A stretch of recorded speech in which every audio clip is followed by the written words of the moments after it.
My first experience with the internet was also in 1993. I was 12 years old at the time, and we were already having a culture of dial-up BBS. So the systems that people set up at their own home computers for other people to dial in with telephones and so on. So the telephone bill of my family's household at that time was astronomical because I was just dialing to all those different BBS at the time. And along comes the internet, where we can actually experience this network of BBS sites online, and there's no busy tone anymore.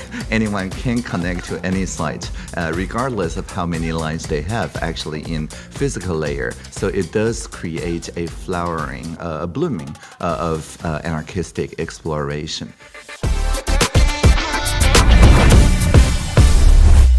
Hi, welcome back to Innovative Minds. I'm your host, TaiwanPlus. In this episode, we'll continue our conversation with Marleen and Audrey about how we can bring public values back to the digital realm. Having constructive discussions online is one of the keys to the objective. So Audrey, I'd like to ask you, why is it so hard to hold civic conversations online, and what can we do about it? Yeah, I think that's partly because of the context collapse, right? Things like Twitter make people feel as if people who share the same keywords are very close, but they're not actually very close in culture. They may just share a hashtag together, but the norms around communication may be vastly different as they're coming from different places.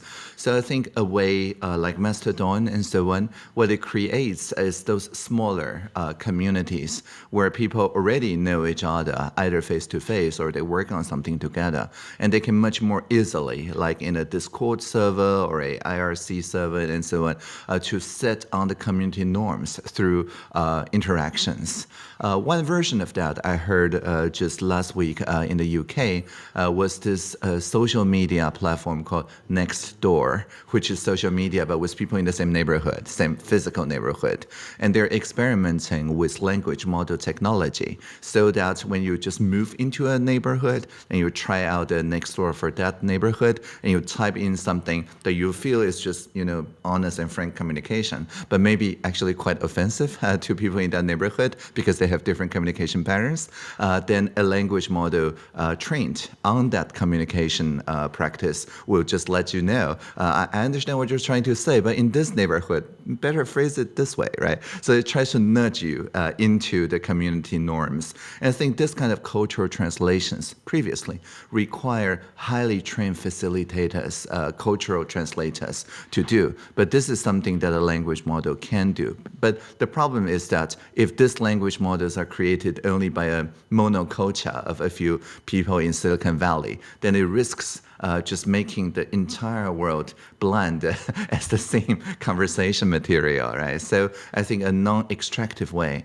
for neighborhoods, for smaller communities to align their own language model, their norms of interaction, and a way to nudge in an interface of care instead of an interface of takedowns. I think this is very important. Audrey's suggestion of small communities with improved communication may imply a fragmented cyberspace. However, this may not necessarily have negative implications. So I want to ask both of you, would the internet benefit from more fragmentation? I think the fetish of internet, the fediverse as it's being called, is definitely a fragmentation on the one hand. So it helps to organize yourself in a better way, have more ownership about the rules of moderation, also not depending on extractive business models. So I think yes, so that is definitely a very good example of fragmentation. On the other hand, which I think is still really very smart and needed, is that they are still connected. So it's not a fragmentation which means that you can't find all the other people with the hashtag that also are interested in something that's happening at that moment or a theme which you are interested. So if you want, you can go out and meet all these other people, communicate with them, but it's not something that is already been decided for by somebody else that you don't even have any say about. A lot of people don't even know how their news feed is being organized. Like, why do I don't see the postings of my friends, but I do see the postings of Elon Musk all the time. So it's clear that the algorithms don't really help us to find the people that we really want to have the conversation with. So yes, I think fragmentation can be a very, but as long as it's not that we. I think that's why federation is really interesting. It doesn't mean that we don't have access to the rest of all the other people that are in their space. So this is a very good go-between. Because I think we really lose something when we lose net neutrality, for example, or if we would lose whole continents because there will be a iron curtain decided upon. So no, it's a mix. Yeah, I think so-called fragmentation doesn't mean isolation at all. It just means it's not a monoculture, right? Earlier on, around a year ago, when the Ministry of Digital Affairs first started, we took the idea of a Fediverse and explained that it's interoperable and co-present. Co-present means that people still feel like we're part of a larger Fediverse. Interoperable means that I get to set my rules, but it doesn't isolate me from the rest of the Fediverse. And so this idea of collaborative diversity in the Fediverse, we call plurality, which is translated in Mandarin as 多元宇宙, which is kind of difficult to grasp if all you have exposed to was just this consumer-oriented monoculture. But it becomes very intuitive the first time you start setting up your own Mastodon or your own blog site or things like that. Once you turn from a literacy mindset to a competence mindset, you will, of course, ask the question, who can I interoperate with? How do I feel still co-present within the larger community? Then these become very natural. It would be nice that people learn in an early stage how to set up your own Mastodon server. Exactly. I think that should be at the core of education. Is that happening already? Yeah, in we do have classes, because we do have this one laptop per child program where people, of course, only if their teachers are up to it, can just learn about setting up their own servers and so on. And we ensure that the software running on those laptops we strongly prefer free software, that's to say open source. And so we do recommend ways of peer-to-peer co-production, and we do have people setting up their own like local sites, collaborating within the classroom and so on, without overly relying on so-called public cloud providers, one of which is the collaborative spreadsheet, either Calc, that I still personally maintain. Really? Yes, I did that with Dan Bricklin. Yeah. Very good to take that kind of responsibility still, also in office. Yeah. From what I've heard, it's possible to envisage fragmentation without isolation. It's all about education and openness. On another note, the European Union recently launched an ambitious reform of its internet regulations with the Digital Service Act. This act aims to hold major internet platforms more accountable in the fight against disinformation. Marleen, is this a step in the right direction? It's a step in the right direction. That's the very good phrasing of it. You see that a lot of the regulation comes from consumer law, and which is good. I mean, we need that definitely, but I think we also need law that's based on human rights or dignity, because a lot of the consumer rights are very individual, and they don't always take into account that also groups are being discriminated against, or the association of these groups. So I think this is only the beginning, and still we also need regulation of the platforms done by the US. So the EU can't do everything. So it's definitely the way to go. And if we look at the AI Act, which is also coming up as being discussed and now will be in the European Parliament in the coming weeks. It has been lobbied so fiercely by OpenAI, for example, that publicly asks for regulation, but then behind the scenes is fiercely against regulation and trying to watering down the impact of AI regulation. So it's still not what it should be. And a lot of human rights organizations and consumer rights organizations are still needed to be very, very active in this field. And again, I think we can have regulation, but then we need people to take care. If somebody breaks the rules, you need to have people in place to fine and to make the next step. And again, there are not enough people to do this. They're really understaffed. So we need to invest much more in regulating the IT market than we do at the moment. What about the tension between content moderation and freedom of speech that may result from such regulations? Yes. Yes, it's often seen as opposed things as freedom of speech and no harm discrimination. As long as disinformation and all those things are part of a business model, I think we have to be fiercely regulating it. It has nothing to do with the freedom to speech, because it's not the speech in itself that is problematic. It's the way it's being distributed over the networks. It's that it's being nudged. There are a lot of mechanisms in the platforms that makes hate speech and disinformation run freely. So I think we have to go back to 1996, when the Decency Act, when it has been defined that the platforms or internet applications are not publishers but telecom. But I think that was, of course, if your business model is not based on the content, then you're a telecom. But all the platforms, the Twitter, the Facebooks, all of them, their business model is the content and the people that they get the data from. So if they would be publishers, they would be acting totally different. So I think still we have to make that happen, that we see them as publishers. And they have a benefit. So I don't see it as freedom of speech, but as regulating the wrong type of business models. Yeah, I think this distinction is really important because part of the open source movement is, as I mentioned, to translate a rights-based movement, the free software movement, into something that the market can accept.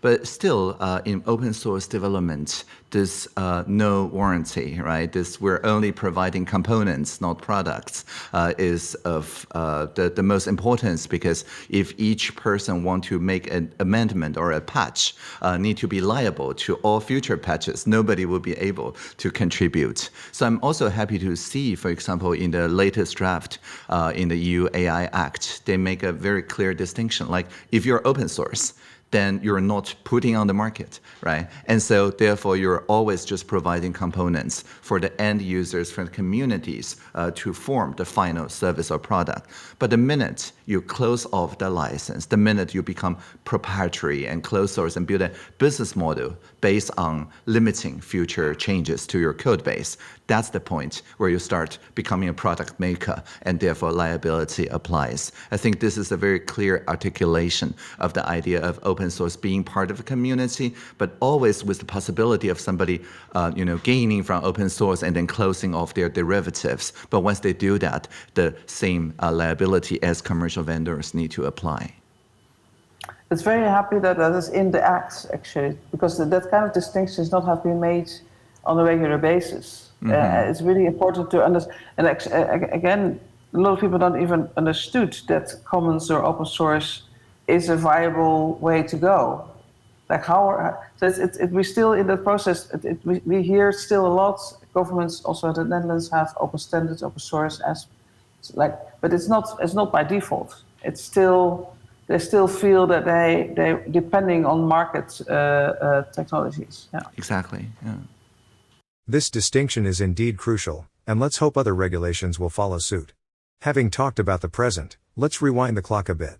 If you could travel back to 1997, what advice would you give to policymakers in regard to open source technologies? Well, I wish at that time they would have taken commons and public domain and open source really serious. That would have changed a lot in how they would make the next steps. I wish they have been investing, like our Dutch government, I think it's a lot of places, they invested a lot in government themselves, digital governance. But they didn't invest it in the digital society. So if they would have done that, there would be much more capacities and competences in society. There would be a stronger movement to understand what AI, for example, can do to us, what data is, and so on. And now we still have to establish that. It's the idea of the smart citizen instead of the smart city is still a proposition that is sometimes difficult because there's a lot of investment going into smart cities. There's none or almost none going into smart citizens. So if we would have done that in 97, we would be in another place. They should have also immediately have regulated platforms, not falling into the trap of stay away, you don't understand it. They should have really become knowledgeable themselves. I think if all the regulators and all the lawmakers would have a real maker experience at that time of the internet, they would have made other choices. But they were all sort of staying away from the real thing and talking about it, but not really engaging in the technology itself, not becoming smart citizens themselves. What about you, Audrey? Yes. So in 2017, right, a few months after I entered the cabinet full time, we had this idea that digital public infrastructure also counts as public infrastructure. Back in 1997, that would have been revolutionary. Right? People thought that public infrastructure is for the bridges and the roads, things made out of concrete. But data, interoperability, the digital commons, things that are in the public domain, how can it qualify as public infrastructure budget? That would have been a very alien concept. But we have seen that if you treat it as expenses, as things that you have to procure and so on, then by default, of course, you go to the private sector. And on that logic, they will, of course, try to have some sort of vendor lock-in. But if you start with a public infrastructure mindset, then anyone who participates is just building the components and the grounds on top of which other innovators can innovate. So this infrastructure mindset is really important. Now, of course, in our PPP laws, in our public infrastructure acts and so on, we're all putting in digital and recognizing it as digital, but it has been really a 20-year deficit in the public infrastructure spending in the digital realm. So if I had a time traveling capability and go back to 1997, I would definitely say just take a look at this 2017 regulation and just put the digital into the public infrastructure budget. In the 90s, in that moment, it's not just that they didn't take care of the public infrastructure of the internet, but they started also to make markets of energy, of water, of all kind of other critical infrastructures. So again, instead of taking care of it, there was also the belief that the market should do it, and the government should step back. And I think on all these areas, so it was a very difficult time to ask for a public infrastructure, the internet as a public infrastructure. And now we see that on all these topics, also energy and water supply, critical infrastructures that are not in our own hands anymore. So I think it's we sort of moving back to the idea that public infrastructures are really important from a perspective of strategic autonomy. Not just as nice for people in themselves, but also have autonomy, having a say about your future. Exactly. Yeah. So it's became a broader issue, a huge issue now, because the dependencies. We always will depend on anybody. It's no thing about autonomy or autarky, but it's about having strategic autonomy in the sense of having a say about your future.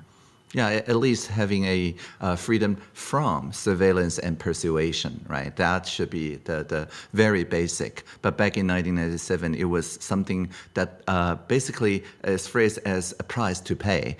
Yes, you will be surveyed a little bit, and yes, there will be persuasion, but that's the necessary cost for the cost reduction or cost effectiveness of such private sector making the essential public spaces and infrastructure. So I think we're past that now. now because of all the, Cambridge Analytica and other issues that we have seen over the years. But I think back then, the internet pioneers already understood this very well. It was just not, the future was not evenly distributed. Yes. How do you feel about AI at the moment? Well, so Because are we repeating our problems again and again? I think so. Nowadays, I reply my emails with a entirely trained on the laptop AI. So the language models to me is assistive intelligence, meaning that I never trust anybody else's computer to train my emails and speeches and so on. And I think the local AI movement this time is much faster than the Mastodon or whatever local Fediverse, which had essentially almost 10 years lag before the centralized appeared. They lagged for around 10 years for the ActivityPub and other protocols to become good enough for people to experience. Nowadays, I think local AI's experience is as good or even better than the commercial hosted cloud-based AI. So I think edge AI, open source AI, the likes of OpenLlama or Falcon models that I can train on my MacBook, nowadays it's just a matter of disseminating the knowledge, of making sure that people understand this is actually easier in some cases to train yourself than waiting for OpenAI or Anthropic to update their models. So I think we have this time a lot of runway, maybe a year or two, to disseminate this knowledge. And this is partly why we're recording this season episode, trying to raise awareness of this is not just the digital ministry in Taiwan doing this, but everybody around the world is also seeing the need for local AI. Okay, I will join you. Great, thank you. Audrey has just described the benefits of local AI. What are your thoughts on this, Marleen? Well, around AI, there is this strange situation that we have, of course, an issue with ownership, bias, and so on, with the generative AI that we have at the moment. And the collection of data that they don't really own but just took in, and how they now define services and change everything. I think that is really we are still in a situation that is already being implemented without any normal process of due diligence or a test or whatever. So I think this is really crazy. This should not happen. As I said, with pharmacy, we don't do it like that. With food, we regulate it before it enters the market. So that is strange. But I do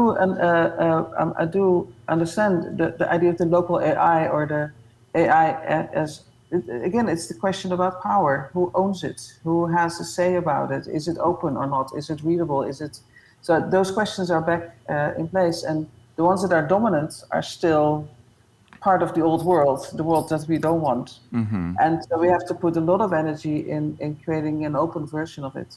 And at the same time, I think this is the really weird part, is that Sam Altman and all those guys, like they all have like a person in the game that tells us that AI has a will of its own, and it is transhuman and it has a consciousness.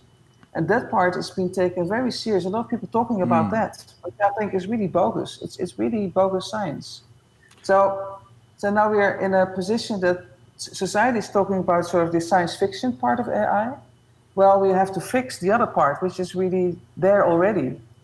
And so it takes a lot of the energy and ideas away. So I'm a bit afraid that we all step into this narrative of superhuman AI consciousness, which is Drakenstein altogether, that we make consciousness out of material, dead material, but that we don't have enough time to really fix the problems that we have with the current AI companies. Yeah, this reminds me that in 2015, right, we run a moderated online conversation with the Polis technology, and to basically say to Uber that your own drivers and your own passengers all think that a fare, insurance, registration, not undercutting existing meters, and so are important. So it's not just the government telling you that you should do these things. It's your own drivers and passengers. Similarly, at the moment, we're having a crowd input called alignment assemblies with OpenAI and Anthropic. And in particular, the OpenAI part, as chaired by the Collective Intelligence Project, the initial consensus from the community was just in. And there's three main points that I will read very quickly. First, the impacts of these technologies need to be totally transparent to the public. And second, that they are assessed for risk and harm, not just before their release, but continuously after their release. And third, and most importantly, anyone should be able to easily control how the AI tools behave, both before and after how the tool is made. Because without user control, then there's no real satisfaction and trust. And there's also no way for personalization and adaptation according to specific community context. And this is not like the government telling OpenAI. This is OpenAI itself, its own users telling them that. Yeah. Yeah, it's clear, but we need the government to make this happen and to act also, because all these individual people, at the moment, a lot of people have a lot of fun with it. They really enjoy themselves. They do everything with it, and they show it to each other. And it's also the new thing, a new kid on the block. And if you say, well, we have to regulate it, people mostly feel that you're against innovation or against technology, but it's not that. It's that you can see the joy, and you can understand how useful it can be and how interesting it is as a phenomenon, and still want to have this kind of risk analysis and so on in place. It's not an opposite. It's actually, it can come together, but then we have to be. Individual people can't do that. In Europe, we have a very interesting movement, people versus big tech. I'm not sure if you're aware of it. It's quite a strong movement of citizens from different perspectives in different areas. I think they now represent 70 million Europeans, which is large. Wow. And they can organize themselves really well. So I think those kind of organizations should be also at the table. At the moment, it's OpenAI that is lobbying our parliament, for example. Mm-hmm. It's making that tour. And still, they are, at the moment, trying to watering down the regulation for AI. And actually, they're successful. Mm-hmm. Where the people versus big tech should also have a much stronger say in this process. Great. Yeah, I just checked it out now.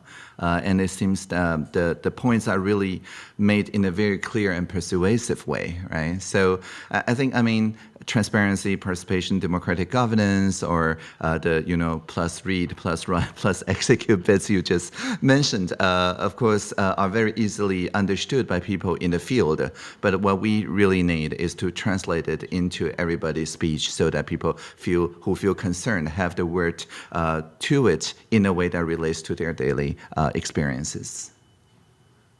Yes, and I think that's the big question. How can we educate people or make their competences bigger? Mm-hmm. And I'm very happy to hear and to learn from the programs that you have in place. I think that would be great to... we do as part of that as well, but we don't have at this moment a real common understanding that educational infrastructure should have Fab Labs and makerspaces. Mm-hmm. It's there. We help libraries, we help some schools, but it's not there in every place, which is a pity at the moment. Yeah, I think this speaks to the public space and public infrastructure spending, like whether it's part of the mandatory educational, cultural, and science spendings, or whether it's classified as some, innovation stimulus and so on, because the later tends to be more like spur in the moment, but the foundational budget, that's the really important one. Yeah, I agree. As this interview comes to an end, I have one final question. Previously, we talked about the messages you would give to policymakers in the past. Now, are there any reminders for your future selves in 20 years? Well, I think for the moment, I believe that the way that we talk today, and I think we are in a similar space if we talk about commons and other types of value creation and collaboration. At the moment, that this was of course their free software movement, open source. It was there. It has been there all the time.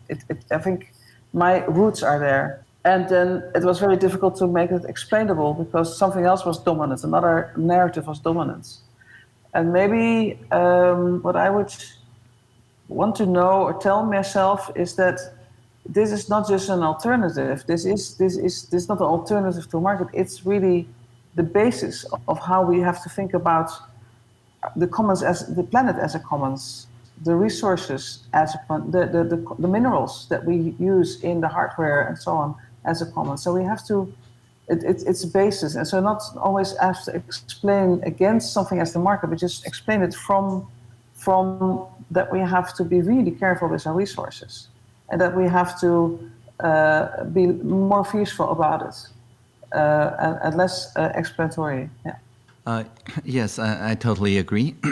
and I think by starting with the rights movement, right, the right to use, to study, to improve and share software, what's needed now is also to change it, to augment it with an idea of care, right? So it's not just deontological, like you should do this and you should never do this, but it's also virtue, meaning that we care about each other, so this is how we co-create.